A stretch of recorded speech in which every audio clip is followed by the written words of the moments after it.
ছন্দে ছন্দে হিসাব বিজ্ঞান অর্জন করি প্রকৃত জ্ঞান। ব্যয় সম্পদ আদায় চিনতে পারলে কে ঠেকায়। হিসাব বিজ্ঞানের প্রিয় শিক্ষার্থী বন্ধুরা, আশা করি সকলেই ভালো আছো তোমরা। হিসাব বিজ্ঞানের প্রকৃত বিশুদ্ধ জ্ঞানের জগতে আমি রিয়াজউদ্দিন তোমাদের সবাইকেই জানাই সুস্বাগত। প্রিয় শিক্ষার্থী বন্ধুরা, তোমরা এই ক্লাসটি থেকে নবম দশম শ্রেণীর যে বোর্ড বই আছে সেই বোর্ড বইয়ের 106 পৃষ্ঠায় যে অঙ্কটি আছে তার সমাধান শিখতে পারবে। এটা হলো একটা একগড়া নগদান বই, আর এর সমাধানটা হলো এই যে শিক্ষার্থী বন্ধুরা এরকম। তো আমি এখন তোমাদেরকে দেখাবো যে কিভাবে এই প্রশ্নটা থেকে এভাবে নগদান বইটা প্রস্তুত হলো বিস্তারিত চমৎকার ব্যাখ্যা বিশ্লেষণের মাধ্যমে।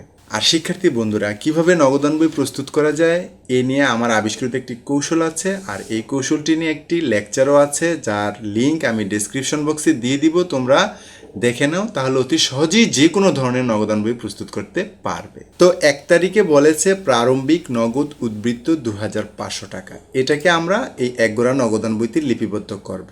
তো আমার আবিষ্কৃত কৌশল হচ্ছে প্রথমে এটার জাবেদা করতে হবে। আর শিক্ষার্থী বন্ধুরা, এটা হলো একটা উদ্বৃত্ত। এই যে দেখো বলা আছে প্রারম্ভিক নগদ উদ্বৃত্ত। উদ্বৃত্তের ইংরেজি হলো ব্যালেন্স। এটার কোনো জাবেদা হয় না।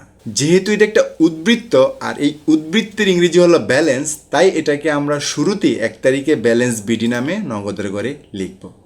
এখানে দেখো শিক্ষার্থী বন্ধুরা, তোমাদের একটা কনফিউশন হয় যে বিডিটা কি আমরা বাংলায় লিখবো না ইংলিশে লিখবো। যেভাবেই লিখো হবে, তবে আমার পরামর্শ হলো তোমরা বাংলায় লিখবে, এভাবে ইংরেজিতে লেখার দরকার নাই। জুন 2 অতিরিক্ত মূলধন আনায়ন 10,000 টাকা। এটাকে আমরা শিক্ষার্থী বন্ধুরা নগদান বইতে লিখব। সর্বপ্রথম কাজ জাবেদা করা। তো জাবেদা হচ্ছে নগদান হিসাব ডেবিট, অতিরিক্ত মূলধন হিসাব ক্রেডিট। এখন শিক্ষার্থী বন্ধুরা, যেহেতু আমরা একগড়া নগদান বই প্রস্তুত করতেছি, সেহেতু আমরা শুধু জাবেদায় নগদকে খুঁজবো, আর কাউকে না। আমাদের টেনশন শুধু নগদকে নিয়ে, মাথায় কমান্ড দিয়ে নাও। তাহলে দেখো নগদ এখানে ডেবিট, তাই আমরাও এই লেনদেনটিকে ডেবিট দিকেই লিখব। নাম হবে শুধু বিপরীত, অতিরিক্ত মূলধন হিসাব নামে 10,000 টাকা। জুন 4 নগদে পণ্য ক্রয় 7,000 টাকা। এটাকে আমরা একগড়া নগদান বইতে লিখব। প্রথম কাজ জাবেদা করা। এর জাবেদা হলো ক্রয় হিসাব ডেবিট, নগদান হিসাব ক্রেডিট।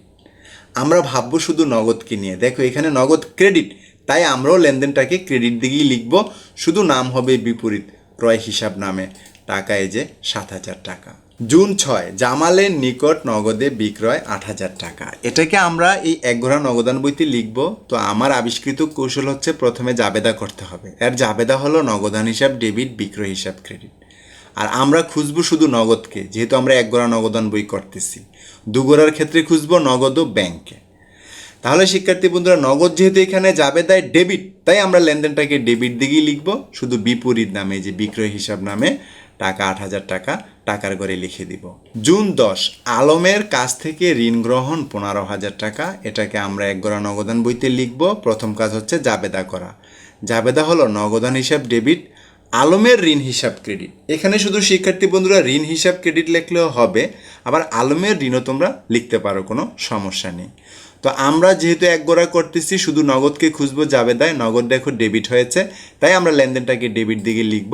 এই যে বিপরীত নামে আলমের ঋণ হিসাব টাকা হলো 15,000 টাকা। জুন 15 ভাড়া অগ্রিম পরিশোধ 4,000 টাকা।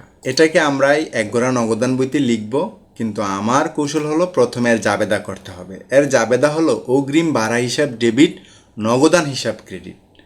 তো আমরা শিক্ষার্থী বন্ধুরা যে দেখো নগদকে নিয়ে ভাববো, নগদ হয়েছে ক্রেডিট, তাই আমরা এই লেনদেনটাকেও ক্রেডিট দিকে লিখব। জুন 15 বিপরীত নামে অগ্রিম ভাড়া হিসাব নামে টাকার ঘরে টাকা 4,000 টাকা। এরপর জুন 20 দেনাদার হতে প্রাপ্তি 6,000 টাকা। এটাকে আমরা একগড়া নগদান বইতে লিখব, কিন্তু তার আগে জাবেদা করতে হবে। এর জাবেদা হলো নগদান হিসাব ডেবিট, দেনাদার হিসাব ক্রেডিট। আমরা ভাববো শুধু নগদকে নিয়ে। দেখো নগদ ডেবিট হয়েছে, তাই আমরা লেনদেনটাকে ডেবিট দিকে লিখব, বিপরীত নামে দেনাদার হিসাব নামে টাকার ঘরে টাকা। দেখো কত সহজ।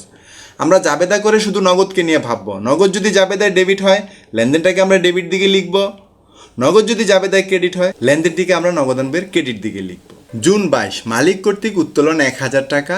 একে আমরা নগদান বইতে লিপিবদ্ধ করার আগে আমার কৌশল অনুসারে আগে জাবেদা করতে হবে। আর এই লেনদেনটির জাবেদা হলো উত্তোলন হিসাব ডেবিট, নগদান হিসাব ক্রেডিট। দেখো নগদ এখানে ক্রেডিট হয়েছে, তাই আমরা লেনদেনটিকেও ক্রেডিট দিকে লিখব, শুধু বিপরীত নামে উত্তোলন হিসাব নামে টাকার ঘরে টাকা। জুন 25 যন্ত্রপাতি ক্রয় 9,000 টাকা। এটাকে এক গড়া নগদান বইতে লিখার আগে জাবেদা করতে হবে। এর জাবেদা হলো যন্ত্রপাতি হিসাব ডেবিট, নগদান হিসাব ক্রেডিট। দেখো শিক্ষার্থী বন্ধুরা, এখানে নগদান ক্রেডিট হয়েছে, তাই আমরাও লেনদেনটিকে ক্রেডিট দিকে লিখব, শুধু বিপরীত নামে যন্ত্রপাতি হিসাব নামে টাকার ঘরে টাকা। জুন 30 মামুনকে বেতন প্রদান 3,000 টাকা। একে আমরা এই নগদান বইতে লিখার আগে জাবেদা করতে হবে। এর জাবেদা হলো বেতন হিসাব ডেবিট, নগদান হিসাব ক্রেডিট। আমরা ভাববো শুধু নগদকে নিয়ে, দেখো এখানে নগদ ক্রেডিট হয়েছে জাবেদায়, তাই আমরা লেনদেনটিকে ক্রেডিট দিকেই লিখব। জুন 30 বেতন হিসাব নামে টাকার ঘরে টাকা।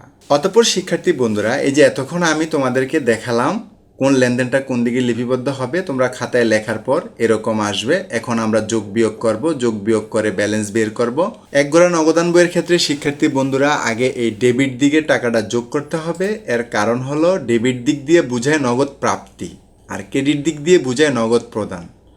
নগদ প্রাপ্তি অপেক্ষা কখনোই নগদ প্রদান বেশি হতে পারে না। মনে করো তুমি 5 টাকা পেয়েছ, তুমি কি কাউকে 6 টাকা দিতে পারবে? পারবে না। এই জন্য অলওয়েজ ডেবিট দিক বড় হবে, তবে উভয় দিক সমান হতে পারে। তো আমরা যদি এই ডেবিট দিকে টাকার অঙ্কগুলো যোগ করি, আসে 41,500। তো শিক্ষার্থী বন্ধুরা, ক্রেডিট দিকেও 41,500 হতে হবে, কিন্তু ক্রেডিট দিকে 41,500 নাই, কম আছে 17,500 টাকা। এই যেই টাকাটা কম, এটা কি আমরা যেই মাসের অঙ্ক তার শেষ দিন ব্যালেন্স সিডি নামে লিখে দিব। সিডিটা তোমরা ইংরেজিতেও লিখতে পারো, বাংলায় লিখতে পারো, তবে আমার পরামর্শ বাংলায় লিখো, ইংরেজিতে লিখো না। তার মানে আমরা বুঝলাম ব্যালেন্স সিডি লিখতে হয় মাসের শেষ দিন, কিন্তু ব্যালেন্স বিডি লিখতে হয় মাসের শুরুর দিন বা বছরের শুরুর দিন। আর সিডি হলো শিক্ষার্থী বন্ধুরা কম টাকার পরিমাণ। তোমরা যদি একটু মিলাও, তাহলে রেওয়া মিলের ক্ষেত্রে যেটা অনিশ্চিত হিসাব, যে পরিমাণ টাকা কম থাকে আমরা অনিশ্চিত হিসাব নামে লিখি, আর নগদান বইয়ের ক্ষেত্রে সেটাকে আমরা ব্যালেন্স সিডি নামে লিখি। খতিয়ানেও আমরা সেটাকে ব্যালেন্স সিডি নামে লিখি। এই ব্যালেন্স সিডি কি শিক্ষার্থী বন্ধুরা, সিডি যেদিকে তার বিপরীত দিকে সবার নিচে পরবর্তী মাসের 1 তারিখে আবার ব্যালেন্স বিডি নামে লিখতে হয়। এই যে সিডি 17,500, জুলাই মাসের 1 তারিখে ব্যালেন্স বিডি নামেও 17,500। আর আরেকটি কথা শিক্ষার্থী বন্ধুরা, তোমরা এই যে যোগফল নামাবে, সেই যোগফলের নিচে 2টা টান দিয়ে দিবে, এটাকে বলা হয় হিসাব বন্ধ করা। তোমরা বন্ধ করে দিবে, উভয় দিকে মোট টাকার নিচে 2টা তোমরা সমান্তরাল রেখা টেনে দিবে। এরপর শিক্ষার্থী বন্ধুরা সর্বশেষ একটি উত্তর লিখবে ভালো নাম্বার পাওয়ার জন্য। সমাপনী হাতে নগদ 17,500 টাকা। আশা করি শিক্ষার্থী বন্ধুরা তোমরা এই এক গড়া নগদান বইটি কিভাবে প্রস্তুত করা হয়েছে আমার আবিষ্কৃত কৌশলের মাধ্যমে বুঝতে পেরেছো। তোমাদের সকলের সুস্বাস্থ্য কামনা করে আমার পরবর্তী ক্লাসগুলো দেখার আমন্ত্রণ জানিয়ে আজকের মতো এখানে বিদায়। আল্লাহ হাফেজ।